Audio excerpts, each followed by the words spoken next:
All right, thank you, Matt. So the subnetwork management is a very critical part of our network story and the topology. It's almost like the cornerstone because the way users interact with the networks, often they run their businesses based upon these circuits or zones. And so we're going to really go into detail on how all of this works.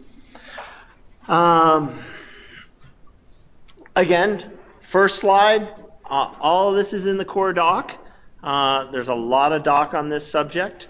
I've got the link here that will take you there. So as we're flying through all these slides, you can always come back to the core documentation. Now it's interesting. I've got, I think, almost 80 slides. We have an hour and 15 minutes. I'm going to jump between slides and demos because I really think it's better trying to talk through the demos so you can see what tools and the user experience looks like. So I'm going to start by just giving you a high-level story and then start to show you some of the details again in Pro. So subnetworks, right? Eric described them well. They're smaller portions of the overall entire network itself. They're more manageable pieces that represent a real-world aspect of the commodity that's being modeled. So, for example, an electric, right? They have very large service territories often, and they manage thousands of these circuits that originate from substations. They radial out all into your neighborhoods. They go across countrysides as transmission and so forth. So how do they have a better way to manage them efficiently and understand them, right? They work at the circuit level. So our circuits represents a subnetwork. So again, being a framework to the platform in our model, we try to be agnostic to a domain. So that's why we have a term called a subnetwork. So would an electric engineer ever say, hey, look at this cool subnetwork map? No, they're going to say, hey, this is my circuit map, right? So again, based on the domain or the industry you're working in, reflects the terminology that's applied to many of these concepts that we talked about. For gas networks, they often work in pressure zones or isolation zones. Water networks may have the main distribution lines. Sewer networks have like trunk lines and branch lines that could be subnetworks. So again, a very important way that we leverage the subnetworks is again in our tracing. Rick's going to go into a lot of that tomorrow morning, and visualization techniques. I'm going to show you some of those. So real quick, so here we have this large collection of features in our network, and we have two subnetworks. If I'm an electrician, I'm going to really want to call, I have circuit A on the left, highlighted in blue, and circuit B on the right, highlighted in green. And these circuits are separated by switches, and in that industry they call them tie switches, because essentially when you open or close different switches, it changes the configuration of the circuits. So if for some reason I needed to shift the load, as I'm doing in circuit A, more to the right, I can open those switches on the left and then close the ones on the right. Often these switching operations are all automated, right? Because they have to have these occur almost simultaneously, where you're going to have current flowing in both directions that can overload the wires and the lines, and you can see how bad things can happen. So they have very planned operations that change the configuration of their circuits, which means the GIFs, the utility network, has to be able to support those representations and modeling. So that's what we're going to kind of talk about, is how we build out our subnetworks, how we edit those and can change the configuration. All right, the first thing we need to understand, we've talked about this utility network, which is encompassing a structured network and multiple domain networks. So what that means, again, with all those feature classes and all the features that are created, they can all participate in one single topology, what Eric called the index, right? And that's how we know what's connected to what. That's how we know to trace. That's how we can present the proper analytics. But first, we have to build out our model by creating the domain networks. Now, the domain networks is the way to organize a collection of those specific classes and features, one or more domain networks. So, a little too fast. I'm going to build up to it, talking about different domain networks. Within the domain network, then, we have tiers. So, again, we thought, okay, not only do we have this domain network representing maybe electric transmission or electric distribution or gas pipes, water pipes, how do we also understand the tiers of the different levels within the domain network? So in electric distribution, we can have a tier representing the subtransmission that runs at a higher voltage level, the features within the substation, the features that are on the circuit, and eventually another tier representing the low voltage features in a mesh, for example. So you'll have essentially either one or many tiers in any given domain network. Tiers in a pressure network for gas or water could represent the system. They often use the word my gas system, which is a collection of pipes servicing a given area. Then I have my pressure zones, which is another tier, and then my isolation zones, which is yet a third tier. So there is this hierarchical organization of how these tiers work together and how the commodity flows across tiers. Okay, a tier then has a collection of subnetworks. So in my tier, I may have hundreds of different pressure zones, hundreds of isolation zones, cathodic protection zones. I may have hundreds of different circuits. Like some of our larger utilities could have up to 6,000 different circuits in their medium voltage. So a lot of subnetworks in the system. A subnetwork must have a controller, right? That is the starting point that defines the connectivity of how that commodity starts from that location and goes outward. That would be a source-driven subnetwork or a sink-driven subnetwork, where the commodity that I'm modeling is all flowing into the sink itself, like a gravity network, sewer networks, wastewater networks. Subnetworks have to have unique names as well as the controllers. And I'll start to show you why that happens as we interact with subnetworks. And then what's nice, that additional feature class that we've talked about, the subnet line class, is the aggregation of all the line geometries that make up a subnetwork. We're only doing that for really two purposes: a very rapid way to display data, and I'll show you that, and also a nice way to report summary statistics about the subnetwork itself. I'll show you examples. All right, so here's this domain network I talked about. I could have one or multiple domain networks. It's a modeling question to start to ask the organization, do I want to have all my features in one domain network? Well, sometimes in gas distribution and transmission and gathering, that's acceptable because it's just a pipe. But sometimes organizations are structured in their way they do business as logical units, like transmission. I have a specific group that does and manages all our transmission. They do the design work of transmission, they manage the features in the GIS in the transmission group, as well as a distribution group. Therefore, it's its own domain network. Now, yes, in the past, those organizations would have used multiple geometric networks. And what was the question they always asked? Well, where did those two networks actually connect to each other, and how do I trace across those? That was one of the problems the utility network solved. You have one network where you have connectivity across all of these, so you can start doing better analytics. So the very first thing I need to do as I build up my utility network, I need to add a domain network, right? So if you're deploying an asset package, these are the things that are already pre-configured, or you've configured it directly in your asset package itself. We have the base models for all the various industries. They have these starting configurations. But it's possible a partner or the organization may want to add yet more information, so they can do that via the asset package or, of course, with geoprocessing tool. The asset packages are completely built on top of Python and geoprocessing and all the scripting capabilities, right? We build the core pieces to allow everyone to build on top of this. So a domain network has a name. It has a tier definition, which is first piece that's very important. Are we a partition domain network or hierarchical? And I'll show you nice examples of these in a little bit. A subnetwork controller type. within this domain network, are we source-based or are we sink-based? Well, source-based is really the common type of networks because we're pushing our commodity out, gas, water, electric, pipeline, where sink is really for gravity, sink-based wastewater. And an optional alias name.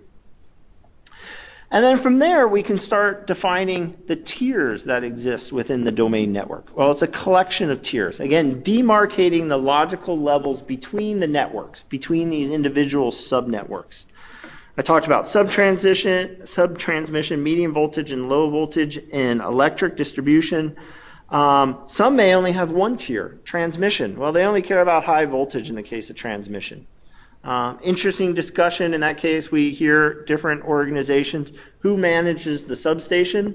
That's that substation yard where the transmission comes in, distribution goes out. Different organizations may want that as part of the distribution network. Others may want it as part of the transmission group. Some organizations may want it as their own domain network because only specific users can edit and have access to that data. But the most important fact is we have logical connectivity through all of those. So when we want to trace, if we want to trace from generation all the way down to meter, we have that capability now. Okay, I'm going to jump out and show you some of these properties in Pro. So we start our navigation there. So again, back to Red Trolley. Red Trolley has multiple domain networks. So let's go ahead and open up the properties here, see what we have. Red Trolley is actually our nickname for Sempra's electric distribution network. They've been kind enough to share us for the purpose of development and some demos, not to distribute their data, but we can show the data, get screenshots and nice things. So it's been really helpful to take real world data, pour it into the utility network and model all these to help validate the model is correct. We've worked with them closely. We're with a lot of our partners and users over these many years validating what we're building towards. So in this model, we have two domain networks. I said we have the distribution and we have the transmission, right? Transmission is kind of a rather simple model where they only have a single tier representing, two tiers. A high voltage, so that represents all the lines you see going across the countryside, the big towers, you're driving out the highways, you see those. And then actually, in this model, they were modeling how to just do the high side of the transmission in the substation. So where those lines come down into the substation and all those bus work you see overhead, somewhere in there is a gigantic transformer that lowers those voltage levels to the distribution. So they've modeled that side of the substation the transmission team manages. Distribution will take care of all the assets inside the substation that then distribute the power to folks like us at home. What I want to focus more on is on the electric side because it's a little bit more interesting because here we have 4 different tiers. First, we start with a subtransmission tier. And these are, what I'm going to show you are all the properties that define how a tier is defined and what makes up a subnetwork. And we'll go into examples. So they've got a subtransmission tier. For a partition domain network and hierarchical, as you add tiers, they have a tier rank. Right? This is essentially the ordering to know this is the higher level, right, as we step through these tiers. We have a topology type that tells us is it radial or is it meshed. Now, a radial network is the logical representation that the network is starting from some source and feeding out in a single direction. There still can be loops, right, but the logic of phasing in electric will define if those loops are valid or not. Whereas a mesh network topology type is meaning it's logically looped and that the feed is coming from multiple directions, right, based on how it has redundancy or if it's in a hierarchical network, how the pressure networks are serving that commodity in multiple directions. Disjoint subnetworks, I'm going to show you a pretty picture, a pretty slide that's going to explain that better, so I'll come back to that one. We, for each tier, define what are the valid subnetwork controllers. Now remember, the subnetwork controller is where that commodity begins for a source or ends as a sink. we have to know what are the devices that may participate and represent those controllers. So a circuit breaker, for example, for distribution, or in this case, subtransmission, and at which type. Valid devices. Valid devices means for each tier that you create, you're going to define the rules about what valid devices. Those are the features that are in the device class may exist for that subnetwork inside that tier. Because we don't want to mistakenly place some type of special device that only works at a specific level, like low voltage, right? So it's a way to capture editing mistakes and to make sure the data is consistent with the real world. We also define what are the valid lines. Subtransmission is pretty easy. They're only overhead and underground. Now the aggregated lines, this is what makes up what are the line features when we do a subnetwork trace that we aggregate to show in the subnet lines class. In a second, I'll show you why that's important. But again, you're configuring and defining what lines get unioned into a single geometry for fast visualization and reporting. Next one, diagram templates. For each tier and subnetwork, you have the choice to, if you want the system to automatically maintain a diagram for you. Tomorrow, Ardashir will go in a lot of detail about how diagrams work. This is a nice way, so when you update these subnetworks, the diagram is also maintained for you automatically, given what template you picked. The trace configuration. This is the information that tells us when we start tracing that subnetwork, be it a pressure zone or a circuit, when we start at the controller, how do we know when to terminate the trace?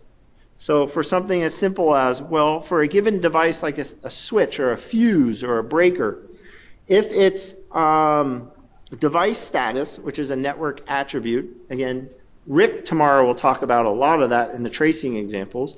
If that attribute says that it's open, right, the switch is open, well, the circuit should stop at that place, right, because logically electric won't travel anymore. In the gas hierarchical example, well, if the valve is closed, I'd want my subnetwork to terminate anytime it comes to a closed valve. We can also tell what summaries. The summaries are the statistics that describe the subnetwork. This is a simple one. Just says sum or add the shape length of every line feature that makes up the subtransmission circuit and report it as its circuit length. And we can do things like count the number of devices that are in the asset group equal to a specific count, 6. I'll show you some nice examples in medium voltage. And then again, a timestamp to show you when it was created. Now, the other tiers that I have within this domain network, I've got the substation one I discussed. That is a mesh, because inside the substation there's logical loops that are going on from that step-down transformer to all the overhead work. We have a medium voltage. Now it's defined as radial in this case. Even though you're radial, you can have multiple subnetwork controllers. And that, of course, represents the real world because they may have a distribution circuit, and for redundancy and failover, they actually have multiple circuit breakers or massive transformers in the substation where all this is starting from. If one fails, the other one kicks on automatically. And again, that is the controller. Now, what's interesting about the medium voltage are some of the trace configuration properties that I'll try to touch upon. To the right, sorry, moving quickly. Is something called propagators. Now, again, Rick tomorrow will show some detailed example of propagators and how these work within tracing. But a propagator, in a quick summary, just allows us to take a value as we're tracing out the subnetwork. As that value changes along the way, we're propagating the new representation or the new value of that field that we're propagating. For electric, it's a phase value. I might be ABC phases at the circuit breaker where we start, and as we traverse outward, if we come to a fuse in which the B phase is open, that means we only have AC continuing downstream as we go across every wire and conductor. So that's an example of propagation. Or in pressure networks, we may be propagating the pressure value from the regulator. So at the regulator station, the flow is set to, let's say, 80 for this zone. So then we know to propagate that value 80 out to every feature within the subnetwork, within the pressure zone. Here it shows a lot of different summaries. I'll show you here in a second. The other thing that's important is we talked about up above, what are the valid devices or controllers? Well, how are we able to determine which of those devices may be a controller?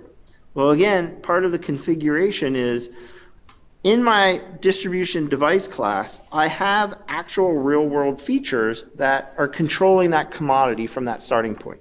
Electric, it's a circuit breaker. So if I come to my my breaker, if I come to my circuit breaker, where is it? You can see here's my asset group circuit breaker. My asset types, I've got unknown and air powered. There's probably several more different types of circuit breakers. But what we've assigned it is a category called subnetwork controller. We didn't talk about categories too much. Rick will have a lot of examples in tracing, but essentially it's just a tag that describes, gives more description of what that device or feature represents. But when we define a tier, we have to say what are the valid controllers. We will present you a pick list of any devices in that domain network that have been assigned this category saying it may be a subnetwork controller. But again, you have to tell us for which tier it will represent. So those are the important things to know. So in this data set, this domain network, I've got network protectors as subnetwork controllers. We use those in our low voltage mesh. And I think we have a switch?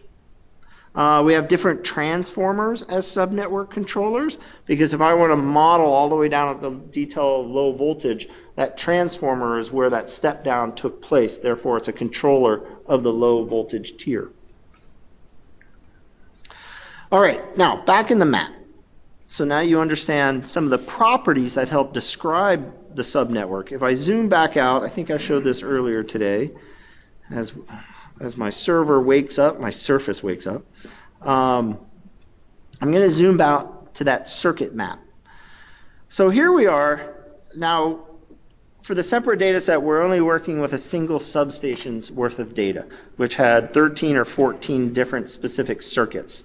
Of course, in a distribution network all over San Diego, there's probably 20, 25 different substations geographically spread out that, again, have anywhere from 5 to 20 circuits that feed those neighborhoods.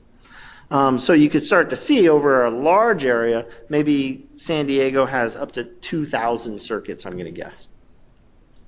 So here I can look at these circuits. I can see quickly geographically where they're located, what they're currently serving.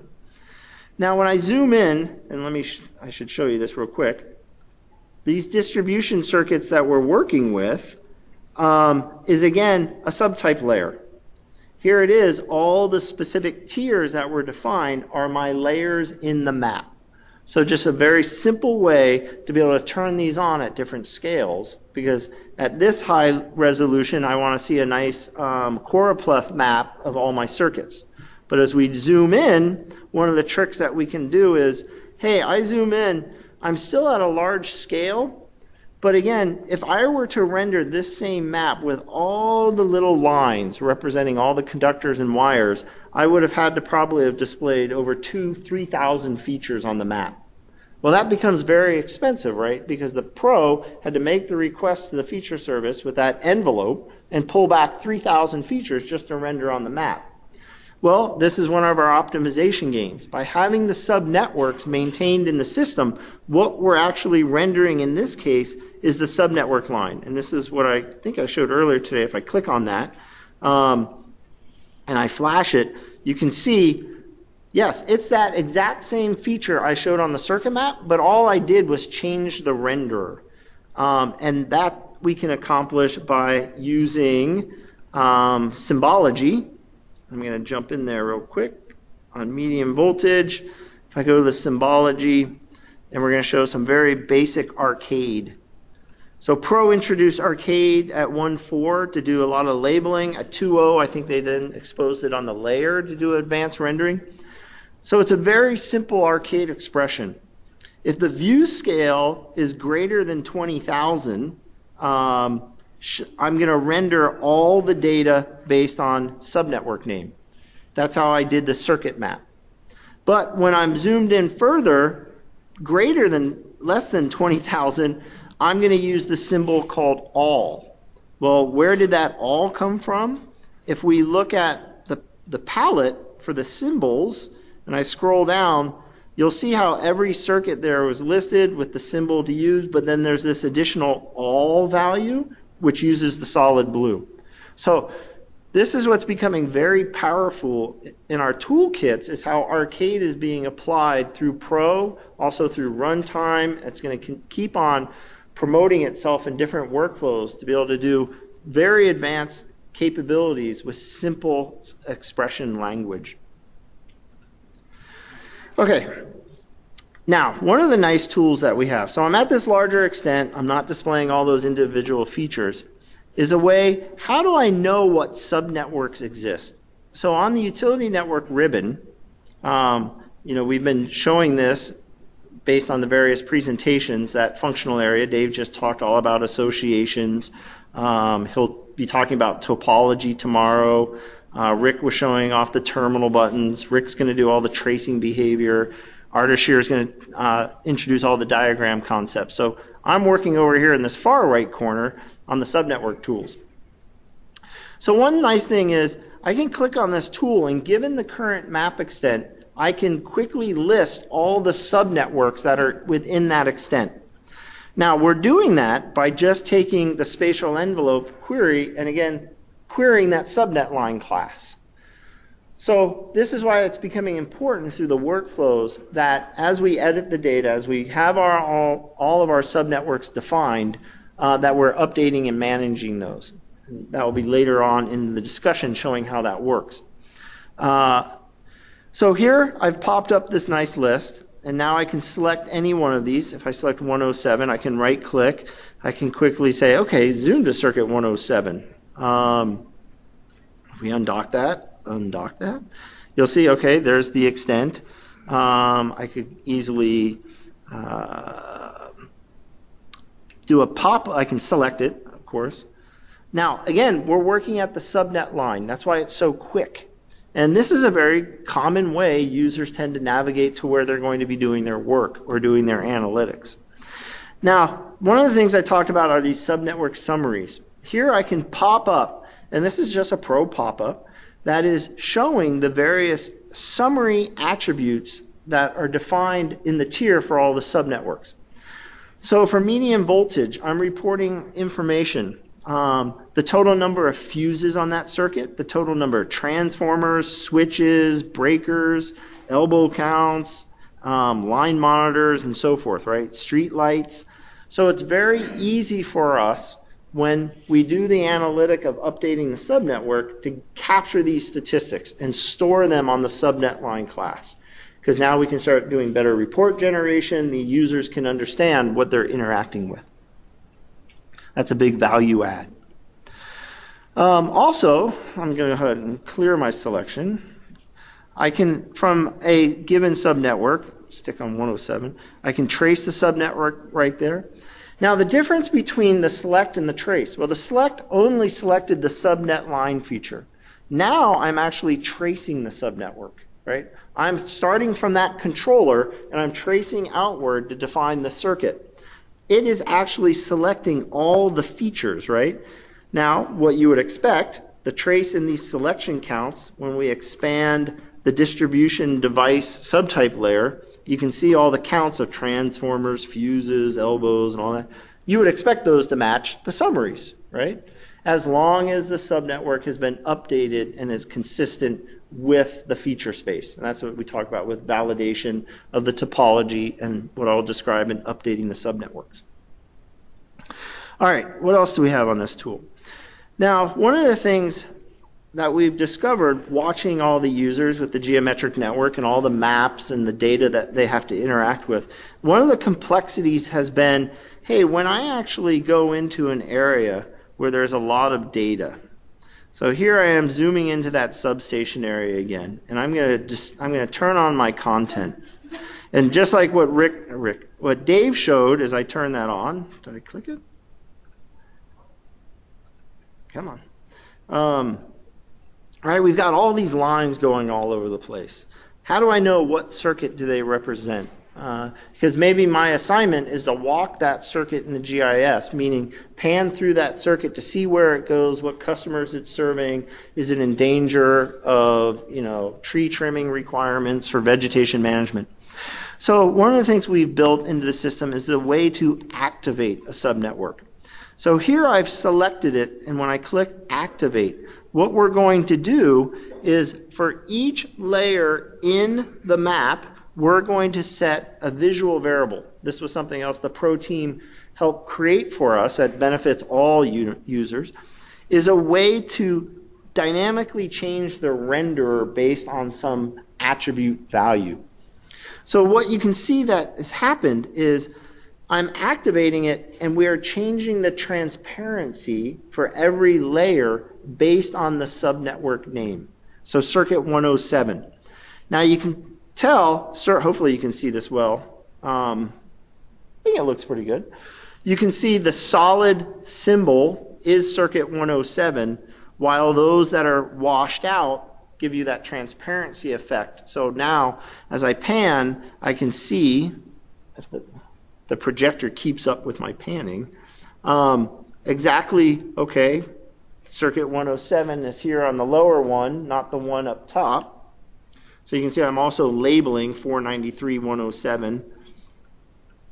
So there's a quick way for users who are editing or visualizing a circuit or subnetwork can see which features. Yes? Just a point of clarification.